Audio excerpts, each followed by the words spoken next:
Student, आज हम पढ़ेंगे फॉर्म्स ऑफ ड्रामा, जिसमें हम पढ़ेंगे classic drama, poetic drama, problem play, history play, tragic comedy.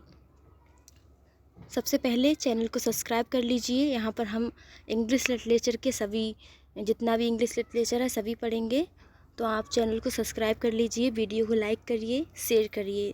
देखिए, जो लोग सिर्फ इंग्लिश में समझते हैं उनके लिए इंग्लिश में लिखा हुआ भी है, मैं बोलूँगी भी, और जिन्हें हिंदी समझ आती है मैं हिंदी में भी पढ़ाऊँगी। तो प्लीज़ जो हिंदी पढ़ते हैं वो इंग्लिश देख के भागे ना यहाँ से, क्योंकि इंग्लिश से तो भागना ही नहीं है। और इस वीडियो में आप तभी आए हैं जब आप इंग्लिश लिटरेचर पढ़ रहे हैं। तो इंग्लिश लिटरेचर ली है, इसका मतलब है कि आपको इंग्लिश पढ़नी ही पढ़नी है। अब हम इसे स्टार्ट करते हैं। हम पहले पढ़ेंगे क्लोसिक ड्रामा, तो मैं इसे इंग्लिश और हिंदी दोनों में पढ़ाऊँगी। Closet drama. The closet drama is not well-defined term, not has been more popular in the history of English drama. It is used for such plays that are more poetic and didactic than being dramatic. The trend more popular among great romantic and Victorian poets. They are essentially poetic in their temperament. Still, they start their career with writing play.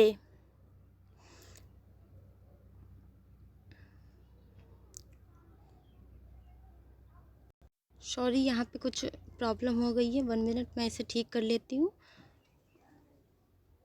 Yes, which were more poem that than play, so stage manager were not ready to stage them in their theater because they were nothing but simple long speech. Consequently, all these plays were confined to read and not presentation. This quality to lack of presentation on the stage to be studied in the closed drawing room created the term closet drama. Shelley's The Cenci, written in 1819, is first of mention as the remarkable work of this type. In this play, the horrible scenes introduce very large number, so it creates, sorry ये creates है, फिर ए है, mistake है ये spelling में, creates an impression of frustration. The closet drama flourished most during the Victorian age in the hands of Tennyson. उनका जो first drama है वो है क्वीन मैरी। अब हम इसको हिंदी में डिफ़ाइन करेंगे।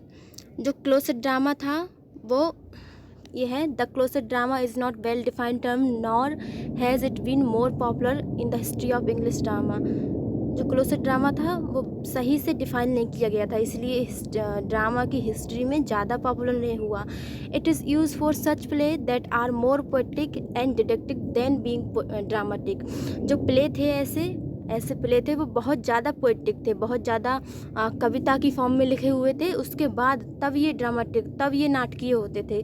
जो क्लोसेट ड्रामा था तो वो बहुत ज़्यादा पोएटिक फॉर्म में लिखा हुआ था तब वो प्ले, क्योंकि ये जो ट्रेंड था पॉपुलर हुआ विक्टोरियन और रोमांटिक एज में। रोमांटिक एंड विक्टोरियन पोइट्स थे, उन्होंने ये ट्रेंड चालू किया, तो वो पोइट्स थे और उनने प्ले लिखना शुरू किया, तो इतना ज़्यादा वो प्ले की फॉर्म में लिख नहीं पाए, वो पोइटिक फॉर्म में ही लिखे इन्होंने वो ड्रामा। फिर they are essentially poetic Indian temperament, और वे पूर्ण रूप से पोइटिक ही थे, अपने स्वभाव से पोइट ही थे। वो जितनी भी उन्होंने प्ले लिखे वो पोएटिक फॉर्म में लिखे, और उनका स्वभाव ही था ऐसे फॉर्म्स लिखना। Still they start their career with writing play, लेकिन फिर भी उन्होंने अपना करियर प्ले लिखने स्टार्ट किया, प्ले लिखने के लिए। इसके बाद सेकंड है विच were more poem then play. जो पहले बहुत ज़्यादा पोएम थी उसके बाद प्ले थे, बहुत ज़्यादा पोइट्री तब वो नाटक थे। Stage manager were not ready to stage them in their theatre because they were nothing but simple long. जो प्ले थे वो स्टेज पर थिएटर पर प्ले किए जाते थे, लेकिन जो क्लोसेट ड्रामा थे बहुत ज़्यादा पोइट्री थी उसमें, तो स्टेज मैनेजर्स ने मना कर दिया था कि हम इसे अपने थिएटर में प्ले नहीं करेंगे, क्योंकि ये एक सिंपल और कुछ नहीं था, एक सिंपल बड़ी स्पीच थी कि बस स्पीच देते रहो, कोई इसमें एलिमेंट्स नहीं थे, कोई जो एक ट्रेजेडी में एलिमेंट होते वो एलिमेंट नहीं थे, तो इस चक्कर से ये सिर्फ लॉन्ग स्पीच थी, इसलिए थिएटर्स में इसको बैन कर दिया गया। थिएटर्स जो चलाते थे, जो मैनेजर थे, उन्होंने कहा कि हम क्लोसेट ड्रामा को नहीं प्रेजेंट कर पाएंगे। कंसिक्वेंसली अब दूसरी लाइन पे आते हैं, consequently all these play were confined to read and not presentation. जो जितने भी ये प्ले थे वो कन्फाइंड थे, सीमित थे, रीड सिर्फ पढ़ने के लिए ही सीमित थे, प्रेजेंटेशन के लिए नहीं थे। उन्हें तुम स्टेज पर प्रेजेंटेशन हम कर ही नहीं सकते, जो प्ले थे वो ऐसे थे। This quality of lack of presentation, ये जो कमी थी प्रेजेंटेशन की, ये लैक कमी, this quality of lack of presentation on the stage to be study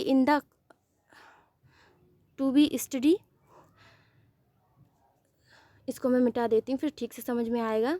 the quality, ये वाली लाइन पढ़ेंगे अब हम। The quality to lack of presentation on the stage to be study in the close room created the term closet drama. तो जो presentation की कमी थी, सिर्फ हम पढ़ सकते थे, पढ़ने तक ही सीमित थे, इन्हें हम सिर्फ पढ़ सकते थे, ये पढ़ने तक ही सीमित थे, तो इन्हें फिर क्लोज ड्राइंग रूम में क्या किया जाता था, स्टडी किया जाता था। इन्हें क्लोज ड्राइंग रूम में क्या किया जाता था, स्टडी किया जाता था। जो क्लोज ड्राइंग रूम होते थे उनमें पढ़ा जाता था। तो इसीलिए जो क्लोसेट ड्रामा टर्म आया, क्लोसेट ड्रामा टर्म क्रिएट हुआ क्योंकि ये क्लोज ड्राइंग रूम में पढ़े जाते थे, तो इसीलिए जो ये प्ले थे उनका नाम रखा गया closet drama.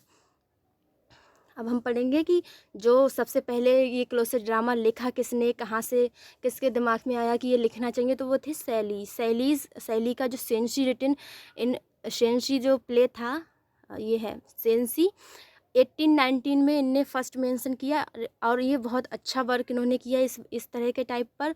In this play the horrible scenes introduce very large number, और जो हॉरिबल सीन्स थे, सॉरी ये जो हॉरिबल सीन्स थे, किधर गया, ये है। The horrible scenes introduce very large number, जो डरावने सीन्स होते थे वो बहुत बड़ी मात्रा में इनमें यूज़ किए गए थे, बहुत ज़्यादा डरावने होते थे, जिससे लोग फ्रस्ट्रेस करने लगे थे, अपने आप को फ्रस्ट्रेस हो जाते थे, ऑडियंस को पसंद नहीं आते थे। So it's create on impression, frustration सा हो जाता था लोगों को, इसलिए थिएटर में तो पहले से ही चलाने को मना कर दिया, लेकिन जो लोग पढ़ते थे वो भी फ्रस्ट्रेट हो जाते थे। The closet drama flourished most during the Victorian age in the hands of Tennyson, जो बहुत ज़्यादा प्रचलित हुए, बहुत ज़्यादा निखरा क्लोसेट ड्रामा, बहुत ज़्यादा इसको पॉपुलैरिटी मिली क्लोसेट ड्रामा को, वो विक्टोरियन एज में, और किसके द्वारा, टेनिसन के द्वारा। ये है the hands of Tennyson. Closet drama बहुत ज़्यादा निखरा वो एज थी, विक्टोरियन एज, और किसके द्वारा, टेनिसन ने बहुत सारे प्ले लिखे। एक पहले तो इनने क्वीन मैरी लिखा, क्वीन मैरी इनका फर्स्ट प्ले था। उसके बाद इन्होंने पूरी सीरीज ड्रामा की, क्लोसेट ड्रामा की पूरी सीरीज इन्होंने बाद में लिखी, और उसके बाद इनकी काफ़ी अच्छी भी रही क्लोसेट ड्रामा में। और उनने जो क्लोसेट ड्रामा था वो रोमांटिक और हिस्ट्रिकल दोनों पे ही लिखा। इसके बाद अब हम पढ़ेंगे पोएटिक ड्रामा। पोएटिक ड्रामा, ये है पोएटिक ड्रामा। एक मिनट, इससे मैं पोएटिक ड्रामा ऊपर किए देती हूँ, इसे आप देख लीजिएगा, इससे फिर डायलॉग सही से नहीं दिखेगा, ठीक है। In poetic drama the dialogue is written in verse form that is called poetic drama, which is English usually the blank verse. This is chiefly associated with the work of T.S. Eliot and Christopher Fry. Murder in the Catherine, The Family Reunion, The Cocktail Party are problem play of Eliot. He emphasized vigorous and bold use of all devices proper to the form of verse drama, emphatic melody, alliteratory values, arresting imagery. The drama floats on moving words and musical melodies. Dialogues become formal poetry. जो poetic drama था वो, अब मैं इसे हिंदी में बताऊंगी। जो poetic drama था वो कैसा था, वर्स फॉर्म में लिखे जाते थे। In poetic drama the dialogue is written in verse form that call poetic drama. Verse form में लिखे जाते थे। वर्स फॉर्म पोइट्री की ही तरह होती है। जब हम ड्रामा पढ़ते हैं तो जो पोइट्री की फॉर्म में लिखा होता है वो वर्स फॉर्म बोलते हैं, उसे पोइट्री की तरह होती है, इसीलिए इसे पोएटिक ड्रामा कहा जाता था। Which is English usually the blank verse ये फॉर्म होती है इंग्लिश की, जो इंग्लिश की फॉर्म होती है यूजली वो ब्लैंक वर्स होती है, उसी में लिखे जाते थे, इसीलिए इन्हें हम पोएटिक ड्रामा कहते थे। This is chiefly associated with the work of Eliot T.S. Eliot and Christopher Fry. ये जो राइटर थे दोनों, इन्होंने इस पे बहुत अच्छा वर्क किया। पोइट्रिक ड्रामा, इनके बहुत बहुत फेमस पोइट्रिक ड्रामा है। पहला है मर्डर इन सॉरी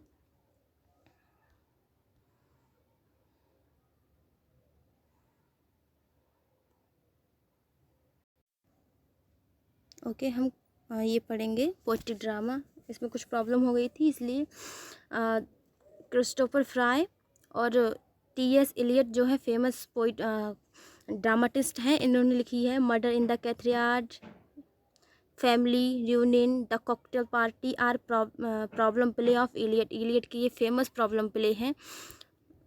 इसके बाद ही emphasised vigorous and bold use of all devices proper of the form of verse drama, emphatic melody, a literary value, arresting imagery. जितने भी ये चीज़ें थी, इन्होंने सब इसमें बहुत अच्छे से डिफाइन की। उसके बाद the drama floats on moving birds and musical melody, dialogue become formal poetry. जो डायलॉग होते थे वो कैसे होते थे? फॉर्मल पोइट्री में होते थे। डायलॉग्स कैसे होते थे? फॉर्मल पोइट्री में होते थे। तो पोइट्रिक ड्रामा का अगर हम समझे, हिंदी में समझे इसको, तो जो पोइट्रिक ड्रामा थे कुछ नहीं थे, सिर्फ पोइट्री की फॉर्म में लिखे होते थे, इसलिए इनको हम पोइट्रिक ड्रामा कहते हैं। अब हम पढ़ेंगे problem play. Problem play with specific contemporary problem making the protagonist face it. It was a type of drama popularized by the Norwegian playwright Henrik Ibsen. From Shakespearean Measure for Measure, All Well That Ends Well, to Ibsen's Doll's House are problem play as they explore problems like morality of behavior, capital punishment, dignity of women, capitalized society, racial and aesthetic issues, etc. Such play create awareness on social issue and force the spectre of think. जो problem play थे वो कैसे थे? Contemporary problem making protagonist face it. जो hero था वो contemporary, जो समाज में जो प्रॉब्लम्स जितनी भी होती हैं उनको फेस करता था। It was a type of drama popularised by Norwegian playwright Henrik Ibsen. जो ड्रामा था वो हेनरिक इब्सन के टाइम बहुत पॉपुलर हुआ और इन्होंने ही लिखा था। प्रॉब्लम प्ले सबसे ज़्यादा हेनरिक इब्सन के लिखे हुए हैं, वो बहुत पॉपुलर हुए। उसके बाद शेक्सपियर जो थे उनके भी प्रॉब्लम प्ले काफ़ी हिट हुए। शेक्सपियरियन एज और एलिजाबेथन एज में शेक्सपियर का जो ड्रामा है मेजर फॉर मेजर, ये बहुत पॉपुलर था। प्रॉब्लम प्ले में all well that's ends well, ये भी बहुत पॉपुलर है। और इब्सन का जो ड्रामा है वो है डॉल्फ हाउस, ये है डॉल्फ हाउस, ये भी बहुत पॉपुलर हुआ। उसके बाद एक मिनट, ये problem play, sorry history play, problem play किधर गया?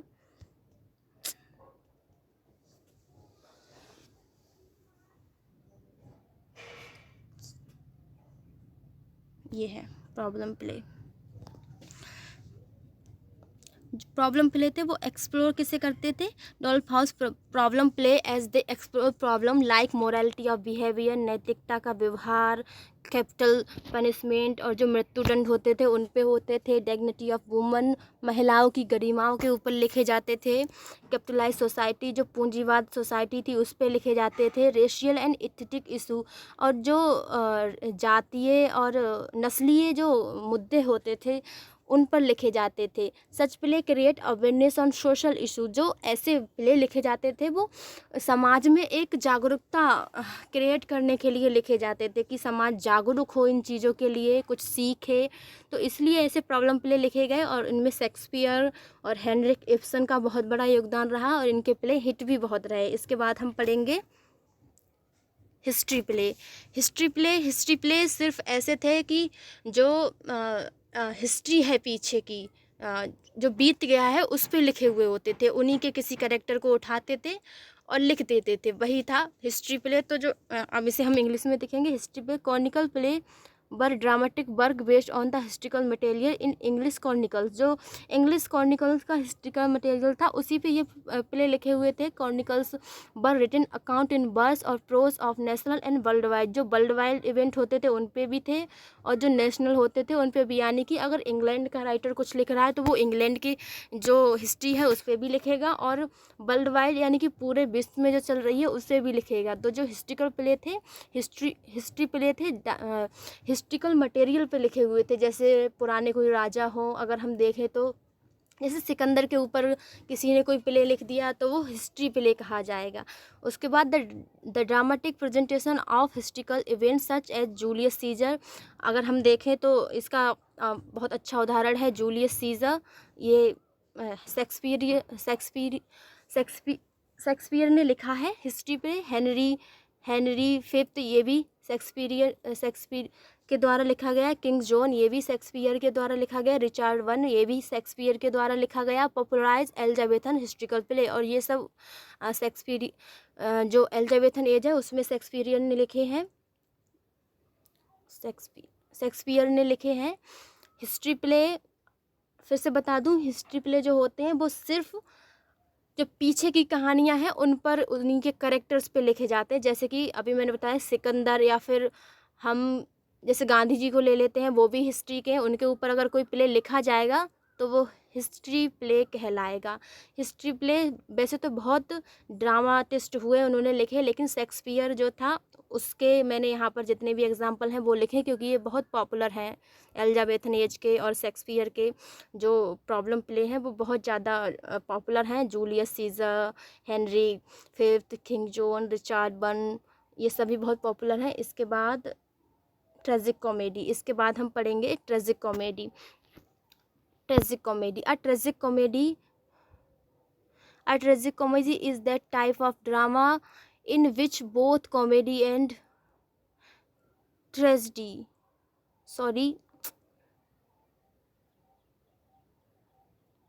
oh shit,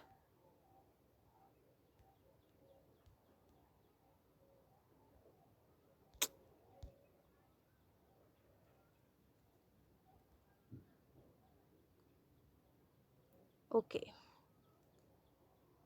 sorry, yes,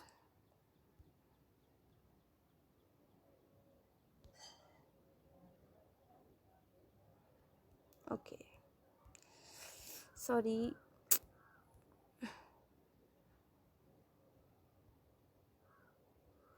A tragic comedy is the type of drama which both comedy and tragedy are introduced together same play. The ancient classical writer did not believe in this principle, but great dramatists like Shakespeare have written many tragic comedy. The definition of a tragic comedy is not possible. The presented by Fletcher is considered to be most convincing. It presents the reality of life because our life mixture of complex and mixture of, यहाँ पर comedy होगा, sorry ये complex नहीं होगा, mixture of comedy and tragedy. No rules have been laid in literary about the जर्न.